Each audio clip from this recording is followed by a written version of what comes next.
Hello everyone, welcome to this video. आज के इस वीडियो में हम लोग डिस्कस करने वाले हैं एलडीसी इन सीबीआई। तो एल सीएचएसएल से मिलने वाला ये वन टॉप 10 जॉब प्रोफाइल है और इसके बारे में हम लोग डिटेल में डिस्कस करेंगे, तो लास्ट तक इस वीडियो को देखिए। तो सबसे पहले हम डिस्कस करने वाले हैं इसके वर्क नेचर के बारे में। आपको क्या क्या मिल सकता है। तो सबसे पहले आपको लेटर डिस्पैच का काम देखना पड़ेगा। लेटर डिस्पैच में आपको अगर कहीं से कोई चिट्ठी आता है ऑफिस में, तो आपको उसका एंट्री करना पड़ेगा, कहाँ से आया है और किस ऑफिसर ने इसे साइन करके भेजा है। तो इसे आपको चेक करना पड़ेगा, देखना पड़ेगा और कहाँ पे ये फिर इसका रिप्लाई जाएगा। और इस पे जो स्टैम्प ड्यूटी जो कुछ भी है वो सारा को आपको रिकॉर्ड बनाना पड़ेगा। ठीक है। रिकॉर्ड एंट्री से ऑफिस में जो भी रिकॉर्ड एंट्री होगा वो सारा का आपको काम दिया जा सकता है। और रिकॉर्ड फिर मेंटेनेंस का भी आपको काम दिया जा सकता है। जो भी रिकॉर्ड है उसका अपडेशन, डिलीशन, मॉडिफिकेशन, ये सारा काम आपको दिया जाएगा। इसके बाद आपको टाइपिंग का काम दिया जा सकता है। ऑफिस में रिलेटेड जो भी टाइपिंग का काम हो सकता है वो आपको संभालना पड़ेगा। और ये सारे जो भी काम है इसका आपको ट्रेनिंग सीबीआई खुद देता है। और ये आप 15 दिन में सीख जाओगे। ये इजी काम रहता है, उतना हार्ड नहीं होता है। तो 15 दिन का इसका ट्रेनिंग होता है। इसके बाद आपका ज्वाइन कर लिया जाएगा। अच्छा, अगर आपको ये इस तरह का काम नहीं मिला है तो आपको मिसक्लेनियस काम दिया जाएगा। जैसे कि अगर किसी ऑफिसर को छुट्टी लेना है तो उससे रिलेटेड जो भी पेपर वर्क होता है वो सारा कुछ आपको हैंडल करना पड़ेगा। ठीक है। इसके अलावा ऑफिस मैनेजमेंट का जो भी काम है, ऑफिस मैनेजमेंट मतलब अगर कोई प्रिंटर खराब हो गया है या फिर किसी का डेस्कटॉप खराब हो गया है, ये सारा कुछ का अगर कुछ दूसरा सामान घटा हुआ है तो वो सारा का आपको ऑडिट करना पड़ता है और आपको रिपोर्ट तैयार करना पड़ता है। इसके अलावा लॉजिस्टिक्स का जो भी रिकॉर्ड है कि कौन सामान कहाँ गया और इस पे जो खर्च आया है वो सारा का कुछ भी जो भी वर्क है, पेपर वर्क, वो आपको करना पड़ता है। इसके बाद अगर आपको ये दोनों काम भी नहीं मिला तो आपको मिलेगा क्राइम क्लर्क के तौर पे काम करना पड़ेगा। क्राइम क्लर्क के तौर पे आपको रिकॉर्ड एंट्री करना पड़ता है। जो भी सीबीआई केसेस देखती है या उनके जो एफआईआर होते हैं वो आपको कौन से वो कोर्ट में है, क्या डेट है उसका और क्या स्टेटस होता है, वो सारा आपको रिकॉर्ड एंट्री करना पड़ता है। प्लस इसका जो भी मेंटेनेंस का काम है वो भी आपको देखना ही पड़ता है। ठीक है, आप ही को देखना पड़ेगा इसमें।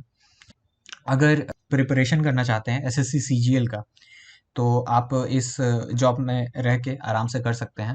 आपको पर डे कुछ स्पेयर टाइम मिल जाएगा जिसमें आप प्रिपेयर कर सकते हैं एसएससी सीजीएल या फिर जो यूपीएससी या जो भी जिसके लिए भी आप प्रिपेयर करना चाहें।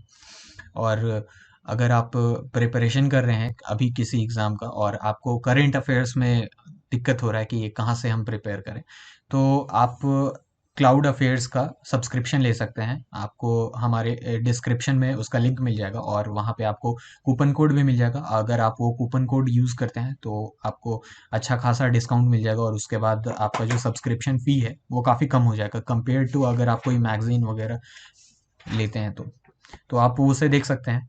और इसके बाद अगर हम प्रमोशन का इसका एस्पेक्ट का बात करें तो क्या है इसका सीन, आइए देखते हैं। तो आपने ज्वाइन किया एलडीसी के तौर पे, ठीक है। अच्छा, सबसे पहले अगर आपको ये वीडियो हेल्पफुल लग रहा है तो प्लीज़ लाइक दिस वीडियो और आप हमें कमेंट करके बताइए कि आपको ऐसा और भी वीडियोस चाहिए। तो हाँ, तो हम बात कर रहे थे आपका जो ज्वाइनिंग होता है वो एलडीसी के तौर पे होता है, लोअर डिविजनल क्लर्क। और इससे करीब 5 से 8 साल के दौरान में आपका जो प्रमोशन होता है वो आपको अपर डिविजनल क्लर्क के तौर पे कर दिया जाता है। और ये टाइम कितना लगेगा depends upon, it totally depends on vacancies कितनी है ऑफिस में। ठीक है। और इसके बाद वही 7 से 8 साल का जो पीरियड है वो लगेगा और आपका फिर प्रमोशन हो जाएगा डिवीजन ऑफिसर में और फिर सेक्शन ऑफिसर और फिर ऑफिस सुपरिटेंडेंट। तो आप यहाँ तक जा सकते हैं। यहाँ तक पहुँचते पहुँचते फिर आप रिटायर कर जाएंगे। आपका आपका रिटायरमेंट हो जाएगा। अच्छा, जिन्होंने लेट ज्वाइनिंग किया है, जिनका उम्र हो गया था काफ़ी ज्वाइन करते वक्त, तो उनकी जो पोस्टिंग होगी और उनकी जो रिटायरमेंट होगी वो सेक्शन ऑफिसर के तौर पे हो जाएगी। ठीक है। ये रहा। आप अगर नॉर्मल आपका जो एज होता है उसके साथ क्या प्रमोशन का सीन है। अगर आपने डिपार्टमेंटल एग्ज़ाम क्वालिफाई किया, ये डिपार्टमेंटल एग्ज़ाम 3 साल के बाद होता है। आपने जब ज्वाइन किया एलडीसी के तौर पे उसके 3 साल के बाद आपका डिपार्टमेंटल एग्ज़ाम होता है। अगर आपने वो क्वालिफाई कर लिया तो आपका जो प्रमोशन है वो हो जाता है एसआई के तौर पे, सब इंस्पेक्टर इन सीबीआई। और ये काफ़ी रेप्यूटेड नौकरी है, ये आपको एसएससी सीजीएल क्वालिफाई करने के बाद मिलता है और कम पोस्ट होता है सब इंस्पेक्टर इन सीबीआई के लिए। तो ये काफ़ी अच्छा होगा अगर आप ये डिपार्टमेंटल एग्ज़ाम क्वालिफाई कर लेते हैं तो, क्योंकि इसके बाद आपका जो जॉब का प्रमोशन है और जो भी करियर है वो एक्सपोनेंशियली ग्रो करेगा। ठीक है, तो ये काफ़ी सही है अगर आप इसमें क्वालिफाई कर लेते हैं डिपार्टमेंटल एग्ज़ाम में। ठीक है, इसके बाद हम बात करते हैं कि इसका सैलरी का क्या सीन है, कितना आपको मिलेगा। तो इसका इन हैंड सैलरी जो है वो 29,000 के आसपास होगा। ठीक है, 29,000। और अगर हम बात करें कि इसका ट्रांसफ़र का क्या सीन है, कि ट्रांसफ़र कहाँ कहाँ हो सकता है और क्या है, तो आपका जो ट्रांसफ़र है इसमें ऑल ओवर इंडिया कहीं भी हो सकता है। तो ये था इसका जॉब प्रोफाइल, एलडीसी इन सीबीआई का जॉब प्रोफाइल। अगर आपको ये वीडियो अच्छा लगा तो प्लीज़ लाइक दिस वीडियो, ऐसा वीडियोस हमें बनाने में काफ़ी मेहनत लगता है। तो लाइक दिस वीडियो और सब्सक्राइब टू एग्ज़ाम क्लस्टर, हम ऐसे वीडियोस और लाते रहेंगे आपके लिए। तो thank you for watching this video. जय हिंद।